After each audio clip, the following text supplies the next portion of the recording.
Today is Tuesday, Parashat Shemot. Parashat this week, Moshe Rabbeinu is born.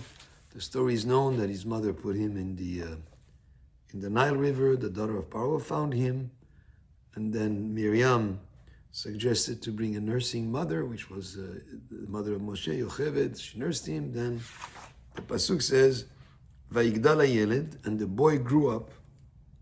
Batevi'ehu lebat Paro, and then she brought him to Pharaoh's daughter. Vayila leben, and he was like a son to her. Batikra shema Moshe, and she called him Moshe. Batomer, and she called him Moshe. Why? Because Maim mishitiu. Because I removed him from the water that the daughter of Paro found him in the water. But here it says Vayigdal hayeled. He no longer needed nursing. He was grown enough to bring him back to Batya, the daughter of Paro. But the next pasuk right afterwards, the next verse says, "Vayi bayamim ahem vayigdal Moshe," and it was in those days, and Moshe grew up. So we just told us that Moshe had grown. Why you add here vayigdal Moshe? And then the pasuk goes on to say, "Vayetze lechav," and he went out to his brothers. Vayar besivlotam, he looked into their sufferings. Vayar ish mitzri makei shivri, and the parasha continues. So, why these two psukim, one next to each other, are so, in a way, redundant, and there's a repetition here. It says Vayigdal hayeled, and then Vayigdal Moshe right after that.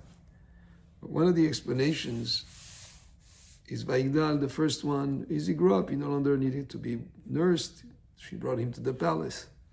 The second Vayigdal, he grew up, means that he became aware. That's why it says Vayetze lechav, he went out to his brothers, Vayar besivlotam, and he saw into their sufferings. He lived in a palace. He was like the son of the daughter of Paro. He could have been oblivious to what's going on with these people, with the Jewish people. But Vayigdal Moshe grew up. He became sensitive to the plight of others. And the greatness of a person, the best testimony to the greatness of the person growing, is that he becomes aware of others and their needs. When a child is born, he's being taken care of. Everything. He needs to eat, he needs to be changed. And it's only like, what can you do for me, rather than what can I do for others? But the older a person becomes, the more mature he becomes.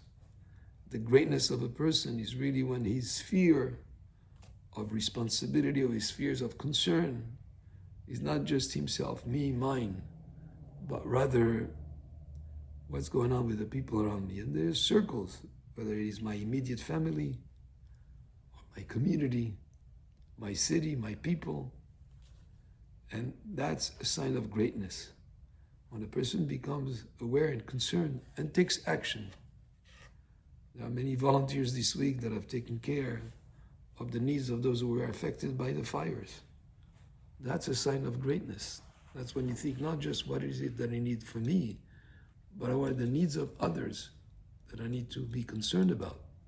And if there's something that I can do, I'll do it.